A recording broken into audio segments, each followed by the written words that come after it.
Hello and welcome back to my channel. আচ্ছা, আজকের ভিডিওতে আমরা এমএসসি লেভেলের আরেকটা কোয়ান্টামের কোশ্চেনকে নিয়ে সলভ করব। এই কোশ্চেনটিও তোমাদের 2022 সালের বিদ্যাসাগর ইউনিভার্সিটি কোয়ান্টামের কোশ্চেন এমএসসিতে। তো অঙ্কটাতে কী বলা হচ্ছে দেখো, যে show that the state theta defined as theta equal to this is an eigen state of the lattice translational operator, find the corresponding eigen value. আমাকে দেখাতে হবে যে থিটাটা হচ্ছে eigen state of the lattice translational operator. আচ্ছা, by the way, lattice translational অপারেটরকে আমরা যদি টি বলি, তাহলে টি হচ্ছে এমন একটা স্টেট যে কিনা একটা আরবিট্রারি স্টেট এনের উপরে অপারেট করে সেটাকে এক ধাপ বাড়িয়ে দেয়, অর্থাৎ এনটা আমার হয়ে যাবে n+1, এইভাবে হবে। ওকে, আচ্ছা, তাহলে এবার দেখো, আমরা যদি এইটার উপরে যদি অপারেট করি, ধরো টি আমরা যদি থিটার উপরে যদি অপারেট করি, তাহলে এখানে কি আসবে?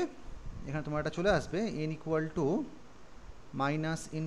to +∞ e to the power I n theta and then t of n। তাহলে t of nটাকে আমরা লিখতে পারি n+1। তাহলে এটা চলে আসবে n = -∞ to +∞ e to the power I n theta, এখানে এটা চলে আসবে n+1। ওকে, এখন দেখো n+1টাকে লেট n+1 = হচ্ছে m। যদি আমরা m আকারে যদি লিখি, তাহলে তোমার এই পুরো জিনিসটা চলে আসবে m = -∞ to +∞। nটা আমার তাহলে হয়ে যাচ্ছে e to the power m-1 into theta, আর n+1টা হয়ে যাচ্ছে m।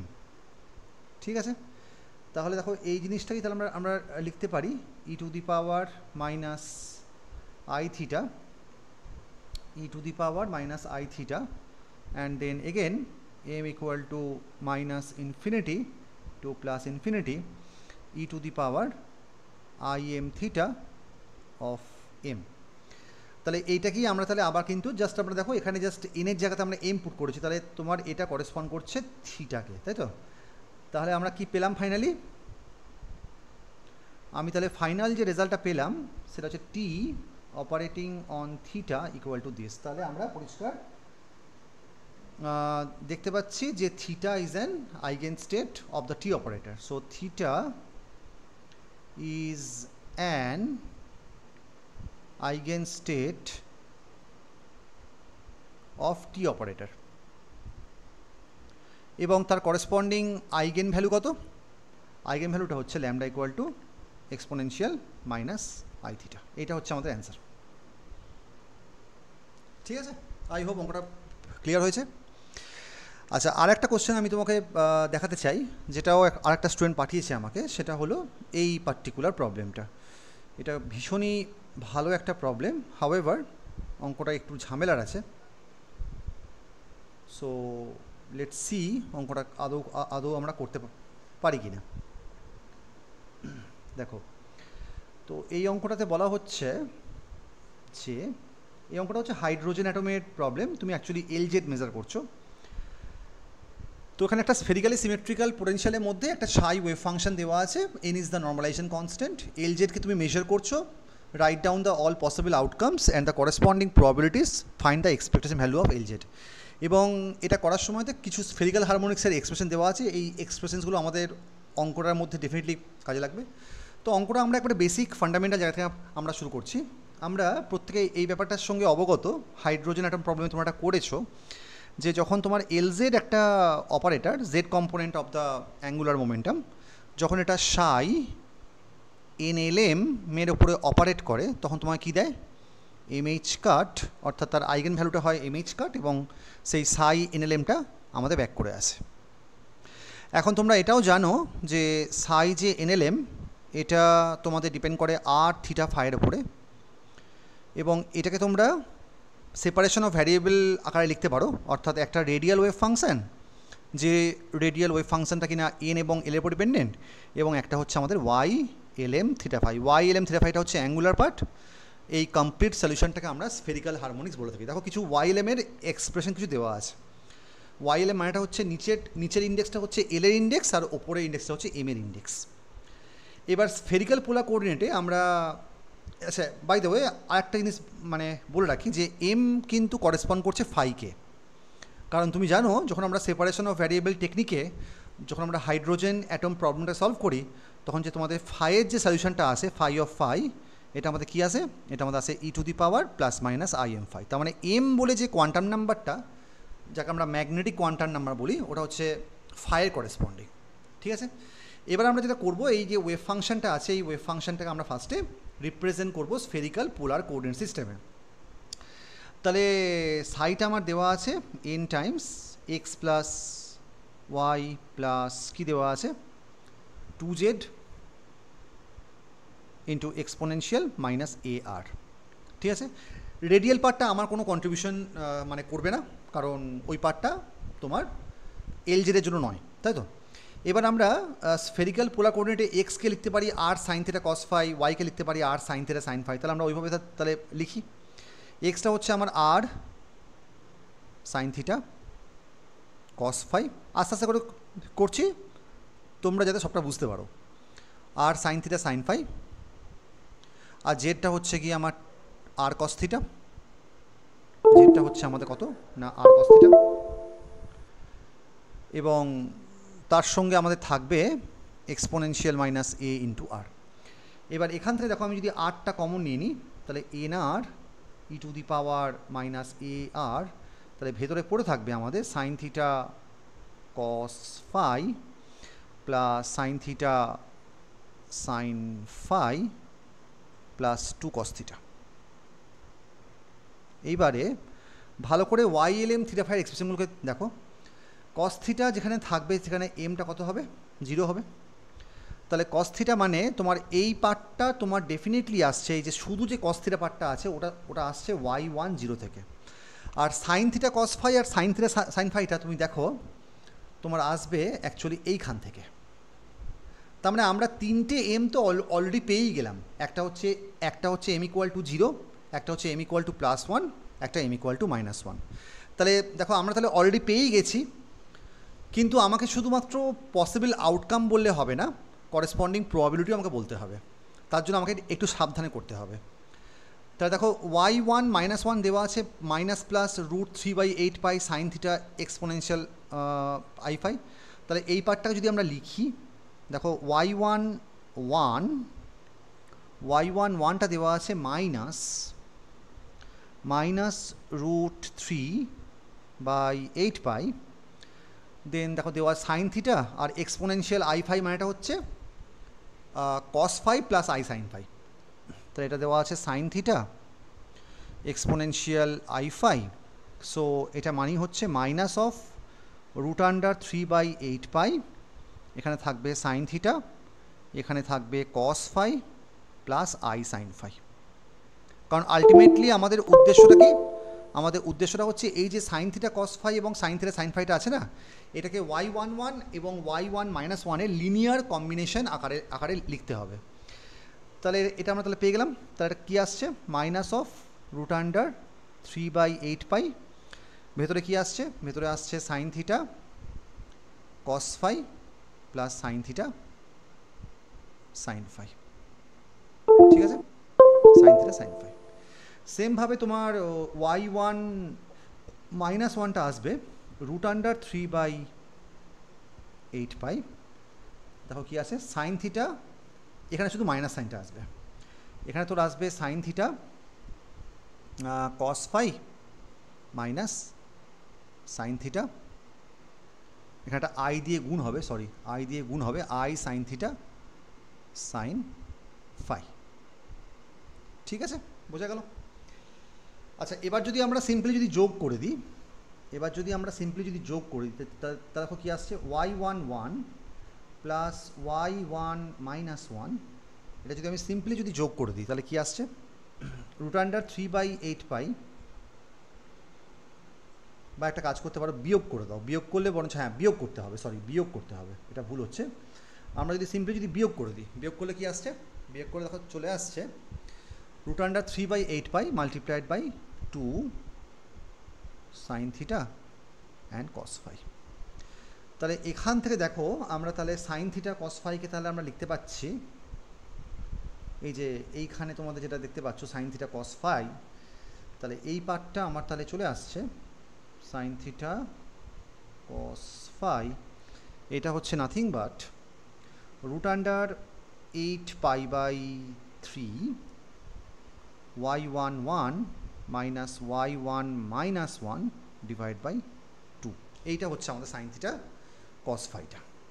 আচ্ছা এবার তুমি, আচ্ছা এখানেও একটা আই চলে আসবে।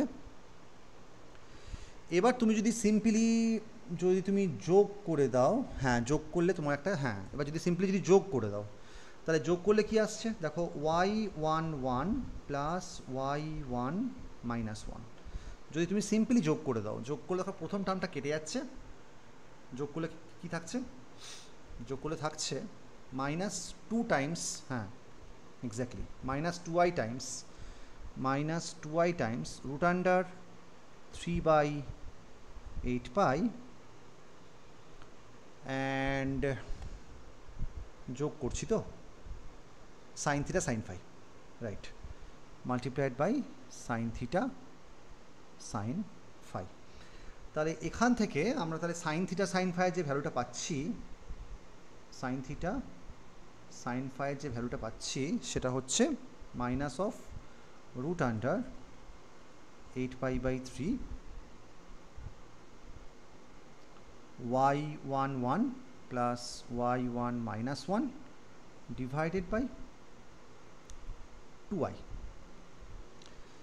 এবার তুমি যদি আই দিয়ে যদি গুণ করে দাও ওপর নিচে, তাহলে কি আসবে, আই দিয়ে গুণ করলে আই স্কোয়ার মানে মাইনাস 1 চলে আসছে, ঠিক আছে, তাহলে আই স্কোয়ার করলে মাইনাস 1 চলে আসছে, মাইনাস প্লাস হয়ে যাবে, তাহলে এটা চলে আসবে আই রুট আন্ডার বা i/2 রুট আন্ডার 8π/3, তাহলে y11 প্লাস y1 মাইনাস 1। তাহলে আমাদের যে এন্টায়ার যে এক্সপ্রেশনটাকে আমরা এবার তাহলে লিখতে পারি সাই বলে যে এক্সপ্রেশনটা আছে, তাহলে সাইয়ের এক্সপ্রেশনের মধ্যে আমার কী আসছে, n r e to the power minus a r, and then তোমার কী আছে sine theta cos phi, sine theta cos phi মানে হচ্ছে রুট আন্ডার 8π/3, দেখো রুট আন্ডার 8π/3 মানে থাকছে আমাদের y11 minus y1 minus 1, y11 minus y1 minus 1 divided by 2, ঠিক আছে, অ্যান্ড দেন তোমার থাকছে plus sine theta sine phi মানে প্লাস i/2 রুট আন্ডার 8π/3, এখানে থাকছে আমাদের y11 প্লাস y1 মাইনাস 1 এটা, অ্যান্ড লাস্টলি আমাদের থাকছে plus 2 cos theta, 2 cos theta হচ্ছে nothing but plus 2 times y10, ঠিক আছে, y10টা হচ্ছে তোমাদের দেখো দেওয়াই আছে, y10টা হচ্ছে এইটা, বা বলা ভালো y10টা তো ঠিক সেই অর্থে নয়, y10টা তোমাদের হবে y10 ডিভাইড বাই মানে রুট 4π/3, হ্যাঁ, তাহলে 2 টাইমস রুট 4π/3 প্লাস 2 টাইমস এখানে একটা রুট 4π/3ও থাকবে, 2 Times root 4π/3 and then y10। তাহলে আমরা এখানে পরিষ্কার দেখতে পাচ্ছি যে এম এর যে পসিবল ভ্যালুগুলো পাচ্ছি +1, একটা 0, একটা -1, তাহলে এই +1 এর করেসপন্ডিং আমি তাহলে পাবো এইচ কাট, তাহলে these are the possible outcomes. তাহলে পসিবল আউটকামসগুলো আমি তাহলে বলে দিতে পারি, একটা হবে এইচ কাট, একটা তোমার হবে 0,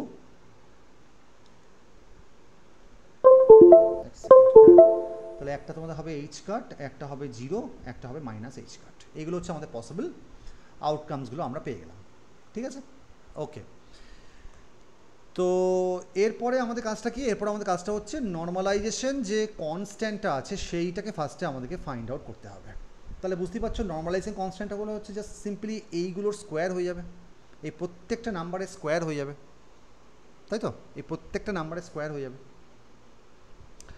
তাহলে প্রথমে একটা কাজ করো, প্রথমে আমাদের যেটা নর্মালাইজেশন কনস্ট্যান্ট আমাদের চলে আসবে n স্কোয়ার ইন্টু, দেখো কি আসছে, 8π/3, এখানে আমাদের আসছে 8π/3, অ্যান্ড দেন i/2 করলে মড নিতে হবে 1/4 ইন্টু 8π/3 প্লাস 1/4 ইন্টু 8π/3। সামনে মনে হয় এই 2 স্কোয়ার করলাম, এইটাকেও মনে হয় নিতে হবে। হ্যাঁ, তাহলে এখানে একটা n স্কোয়ার বাই একটা, এখানে তুমি একটা 1/4 করে দাও। হ্যাঁ, এখানেও একটা 1/4 করে দাও, এখানেও তুমি একটা 1/4 করে দিয়েছো অলরেডি। হ্যাঁ, ঠিক আছে। প্লাস এখানে চলে আসছে 4 টাইমস 4π/3। তাহলে এই সব কটা যোগ করে আমাদের কত হবে? 1 হতে হবে। আমরা জাস্ট নর্মালাইজ করলাম। তাই নর্মালাইজ করলে অ্যান্সার কী আসছে দেখো, n স্কোয়ার, এখানে চলে আসছে আমার 8π/3 4 12, এখানে আসছে আমার 8π/3 4 12, দুটি সেম আসছে, দুটি সেম আসবে। প্লাস 16π/3 প্লাস 16π/3, এটা ইকুয়াল টু আমাদের হবে 1। তাহলে এখান থেকে তোর n এর ভ্যালুটা তাহলে কত বেরোচ্ছে বের করে নে। তাহলে n স্কোয়ার মাল্টিপ্লাইড বাই 12 হচ্ছে আমাদের লসাগু, 16π প্লাস 3 4 12, 4 16 64, 64π ইকুয়াল টু 1। তাহলে তোর n স্কোয়ার মাল্টিপ্লাইড বাই দেখো 80π/12, 80π/12 ইকুয়াল টু হচ্ছে 1। তাহলে n এর ভ্যালু আমি তাহলে কী পাচ্ছি? √12/80π, 12/80π। তাহলে এবার প্রত্যেকটার করেসপন্ডিং তোর গিয়ে আমি যদি এনটাকে যদি বসিয়ে দিই, তাহলে দেখো আমাদের কি আসছে। তাহলে তখন তাহলে চলে আসছে যে সাই বলে যে ওয়েভ ফাংশনটা আমরা পেলাম, দ্যাট ইজ প্রপোর্শনাল টু, মাঝখানটা তো কনস্ট্যান্ট, এনটা আমাদের বেরোলো √12/80π। তাহলে সাইটা আমার তাহলে চলে আসছে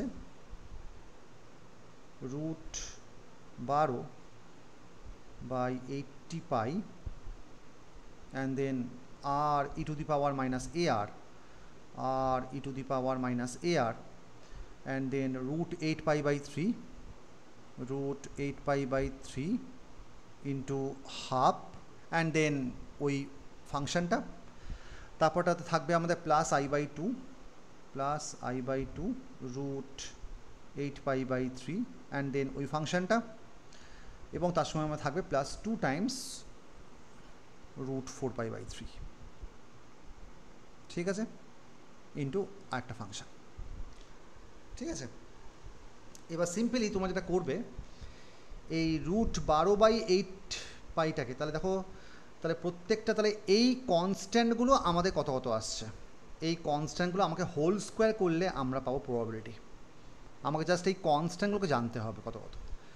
তাহলে আমি নাম দিচ্ছি, এটার নাম দিচ্ছি C1। তাহলে C1টা কত? C1টা আমার বেরোচ্ছে √12/80π মাল্টিপ্লাইড বাই হচ্ছে 2টাকে তুমি যদি ভেতরে ঢুকিয়ে দাও, স্কোয়ার হয়ে ঢুকবে, 4 3 12 হয়ে যাবে। তাহলে এটা ঢুকবে আমাদের 8π/12। তাহলে ওভারঅলটা আমার তাহলে কত আসছে? C1টা আমার তাহলে চলে আসছে 1/√10। ঠিক আছে, সেমভাবে তোর C2 চলে আসবে, C2 তো চলে আসবে সেই একই জিনিস, এটাও আসবে তোর 1/√10, এটাও তোর আসবে 1/√10। আর C3 কত আসবে? C3 তোর চলে আসবে, 2টাকে যদি আমি ভেতরে ঢোকাই তাহলে কত আসছে? 4 হয়ে ঢুকলো, তাহলে 16π/3 মাল্টিপ্লাইড বাই √12/80π। তাহলে তোর এটা বেরোচ্ছে তাহলে √4/5, √4/5। তাহলে এইগুলো তুমি যদি স্কোয়ার করে দাও না, অর্থাৎ P1টা তাহলে আমার বেরোবে মডুলাস অফ C1 এর স্কোয়ার, এটা হচ্ছে আমাদের 1/10, 1/10টা হচ্ছে প্লাস h কাট পাওয়ার প্রবাবিলিটি।